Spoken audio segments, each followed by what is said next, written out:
Hi folks, it's Lev. Welcome back to another video. For those of you who are new, I use he and pronouns.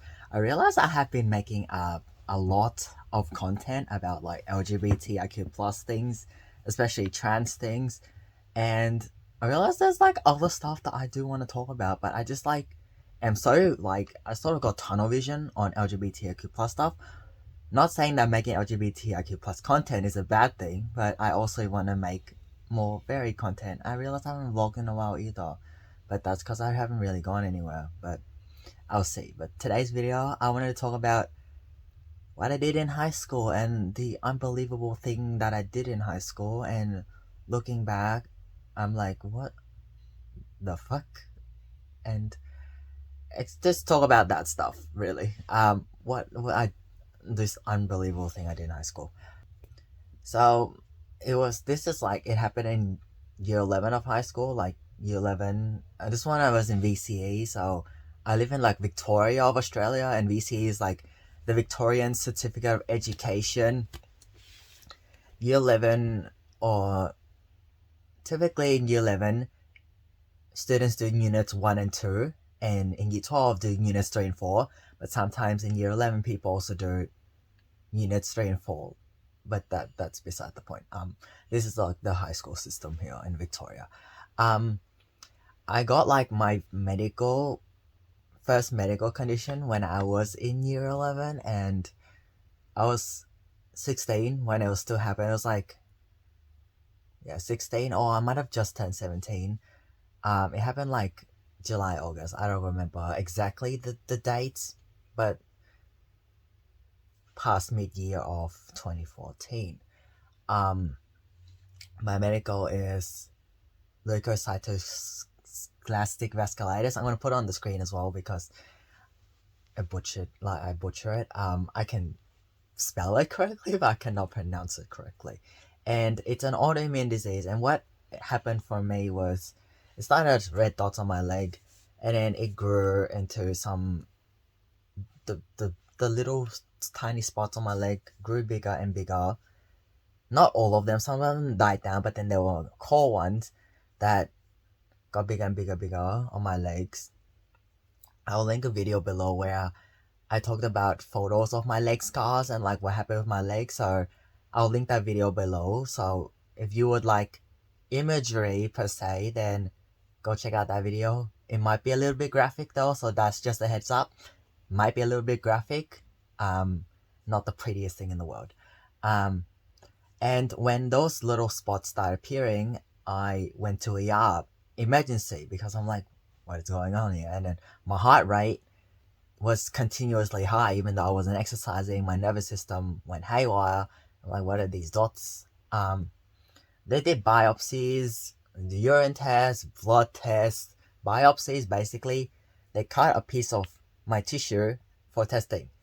They cut within the wound, like the thing started growing out, and it started being like this giant purple, darkish purple thing.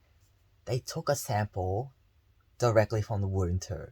They did numb it with anesthetic as well, jabbing a needle into the inflamed area of my leg and also my thighs because they were weird red swirly things.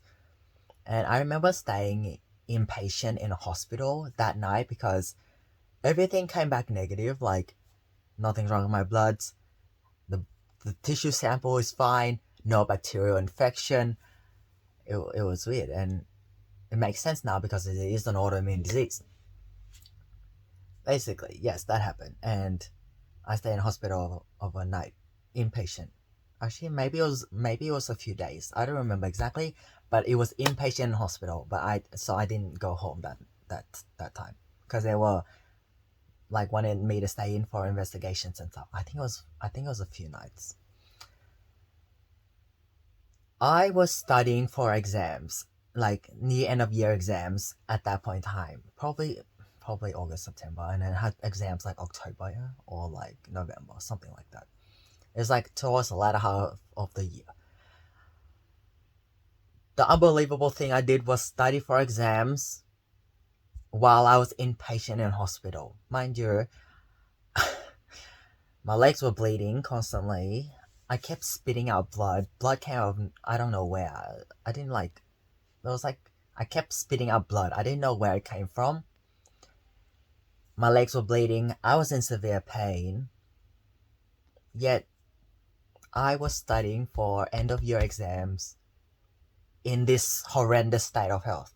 Not to mention, my headspace, I was gonna say headspace, my headspace at the time and my mental health was at an absolute low, like serious anxiety, serious depression, a lot of suicide thoughts. It wasn't great. That plus the physical side of things going on. I still studied for exams, and the reason why I studied for exams is because of academic pressure. Back then, at that age, throughout my whole life, I was taught, and the message was reinforced. If I don't do well in high school, I'm fucked for the rest of my life. The rest of my life is screwed if I don't get high grades in high school, especially in year 11 and 12. If I had known back then what I know now, I would not have continued trying to study, in general, like look after my health, let alone study while I was inpatient in hospital.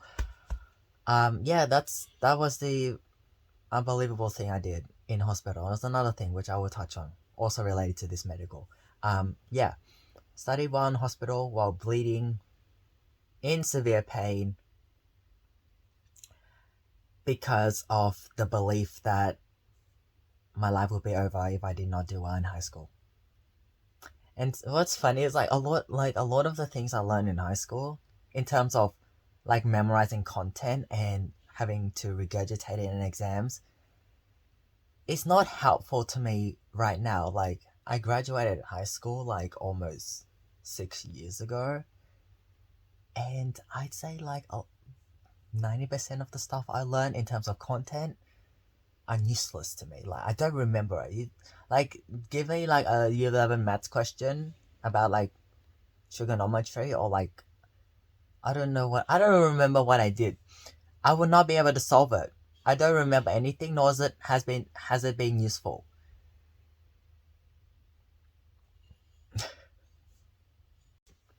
Yeah.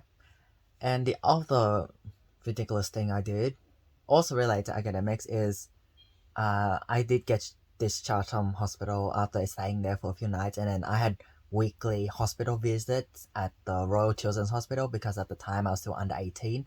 So I saw a specialist doctor at the Royal Children's Hospital every week to follow up and with meds and everything. I didn't stay home from school when I was discharged. With 2 wounded legs in severe pain, it was like a throbbing pain, a shock pain. I rode my bike to school every day because I didn't take PT, and then my dad was working, and then no one was able to drive me. So I rode my bike to school in general, even before this medical condition happened. Like, I rode my bike to school since like primary school. But then, even when I was seriously unwell and my legs were like half destroyed, I rode my bike to school in severe pain, limped to class every single day on 2 wounded legs. I was dragging one of my legs with my so-called better leg to class every day. Once again, I did that because if I fail high school, then my life is fucked. And that's what happened. Like, I didn't know any better. It's like, tell a kid that, the rest of your life depends on how well you do at school, then I would take it as a life or death situation. And I was like so determined not just fail, but get high grades to get into uni. Although in reality, there's like multiple pathways to get into uni. Like, ATAR score in Australia is a thing where like year 12 students get ranked across, like given a score, and they get compared to like all the other students in Australia in year 12. Um, it's ATAR is like Australian something tertiary ranking. I forgot the exact thing. But yeah, the highest is like 99.95, which is extremely hard to get. I got like 82 point something. But that was like when I was in year 12. This thing actually did get better the next year in 2015. So that's sort of different to this video's topic. Yeah, I did got a score on 200 legs, and I didn't know any better. And yeah, I was told, yeah, pretty much, yeah, your life's over if you don't do well. That's why I was so determined, even in the midst of all this physical, medical chaos and mental health chaos, and wanting to die every single day. Had really bad thoughts about hurting myself. It was a lot. It was a lot. Definitely not healthy for me. Definitely would not do the same thing right now if I could go back in time and change things. Would definitely honor my health more. And a key message I would say to my younger self is, your life isn't over if you don't do as well as you hoped in year 12. There are a lot of pathways. There's a lot of things you can do in life, and life is like life beyond high school is more than remembering content and regurgitating it in exams. One thing I did learn about myself, reflecting back on that entire ordeal, is that firstly, my stubbornness is not always healthy. Like my stubbornness, if I'm stubborn about the wrong things, then it ends up hurting me more than helping me. Like doing that, just starting in hospital and pushing myself so hard academically, even though I was very, very, very unwell, physically and mentally and emotionally, burnt out completely. My sleep was fucked. Everything was like constantly falling off cliffs, basically. The other thing is, even if I didn't have the answers to everything and didn't fully know what the hell I was doing, it's sort of like blind determination in a way, like, because that thought again about not failing and having to do well and get high grades, um, it's like I don't. It's like somehow even within the darkest ordeal, and I don't know what the fuck is happening. I don't know what the hell I'm doing all of the time. I will find a way through. Like I always like manage to find a way to not only survive but to thrive, even within the most darkest, chaotic situations. It's like a part of me. I've been doing that. Like that's one example only, and then I had more medical stuff in uni, which I also was stubborn about, and um, and didn't look after myself very well. Yeah, but determination, very determined. Even if it's unrealistic determination, very determined. And I don't sit on my ass and wait for things to happen, even if everything is like at the worst possible level. I will still do something. That's something I realized about myself. I don't like sitting around and waiting for things to happen. Um, yeah, that's it for this video. Thanks for watching, folks, and I will see you in the next video.